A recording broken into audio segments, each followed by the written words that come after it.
Okay, let's have a look at some mixer functionality. First of all, we're going to select our first kick drum and solo it. And whilst that's playing, let's just have a look at a few of the other controls on the interface. And you can see that I'm looking at the mixer here at the top. And on the left hand side we have some buttons which enable us to view different sets of channels and channel configurations, for example the auxiliary sends and things of this nature, but we'll ignore those for now. And I'm just going to use the right click on the mouse here to select a channel EQ, and whilst clicking and dragging on the EQ curve with the mouse, I can choose and select my frequency and gain instead of using the controls at the top. If I hold down the Alt key on the keyboard, I can also, as you've just seen, adjust the cue of. And I'm just going to do that again here, and hold down Alt, and there I am adjusting the cue, which is a great way of very simply drawing in the EQ curves that you like. Now I'm going to copy the channel, and I'm going to paste it into the next kick output along, which is the kick out channel. And as you can see, I've just copied the channel and doing a paste, and that's copied my EQ settings across for us to save time. I'm going to now continue the little process, just go back to our main kick input channel, and I'm going to add another effect. In this case, I'm going to add a channel compressor. And I'm just going to turn up the input gain a little bit, adjust the release time and the attack taste, very quick and rough and ready here. I'm going to do the same thing. I'm going to copy that channel and paste it into the next one across. And as you can hear now, we have a EQ'd and compressed kick drum. And I'm just going to take these out of solo and listen to everything back in the context. I'm going to do the same process again, but in a slightly different fashion. This way we're going to create some auxiliary channels and bus the outputs from the kick drum into it. So whilst holding down Shift, select my two bass drum channels by clicking on them, and then whilst holding down Alt on the keyboard, click on Auxiliary Plus, will create an auxiliary channel, as we can see. And I'm just going to repeat the process of adding EQ and compressor in very quickly, and you'll notice that obviously this uses half the amount of DSP as the previous time we did this, because we're only having one compressor and one EQ instead of two of each.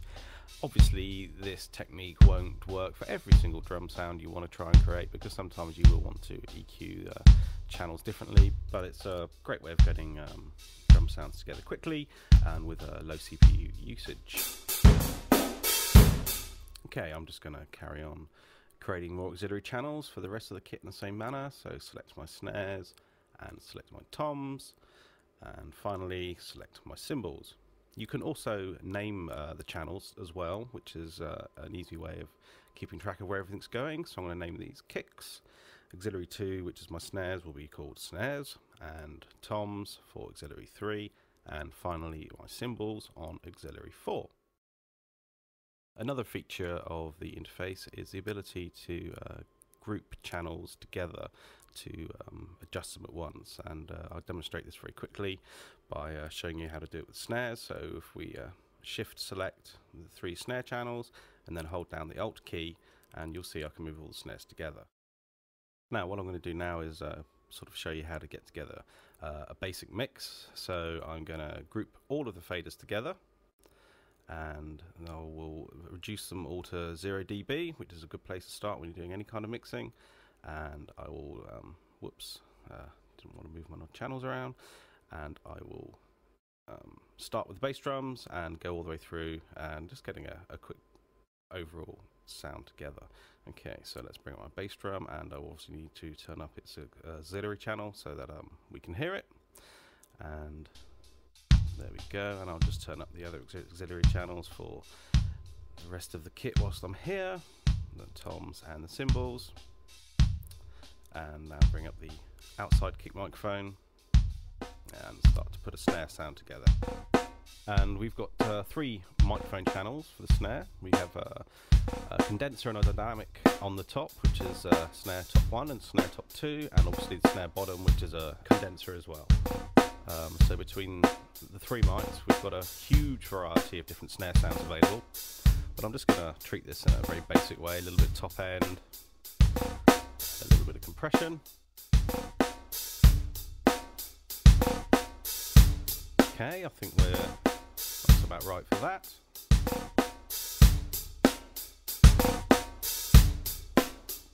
Now bring the hi-hat up, pan it off the center just a touch. Add some EQ to roll off the bass end in it. And I'm going to use one of the filters here, and as you can see we've got a low pass which will take away all the top end, and a high pass which I'm going to use to take away some of the bass end and the hi-hat. I think that's about right. Now just going to scroll across and bring the overheads into the play, and as you can see, in comes some of the room. You can hear rather.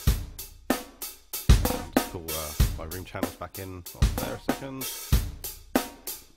Going to add a bit of EQ, some more top end here, to really accentuate the hi-hats on the top of the snare. A bit of bus compression to add a little bit of sustain to the sounds.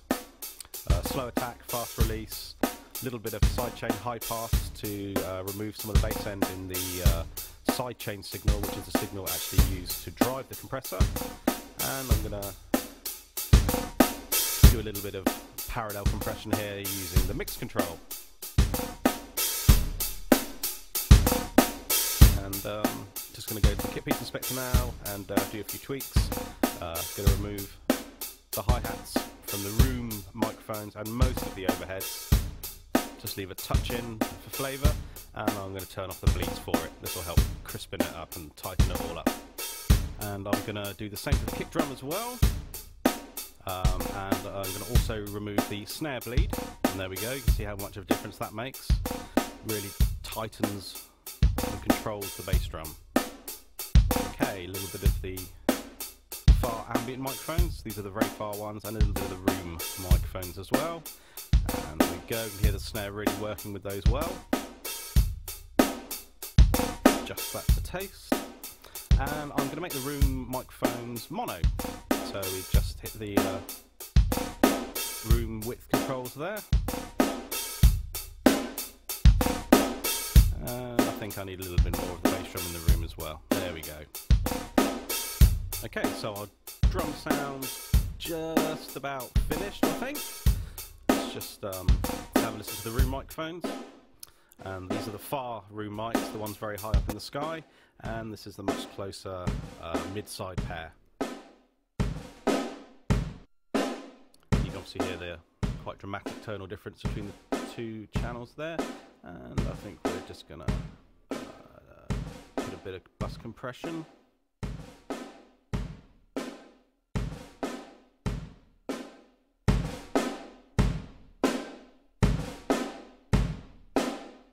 And I think we'll put a bit of distortion in front of that, dirty it up a little bit.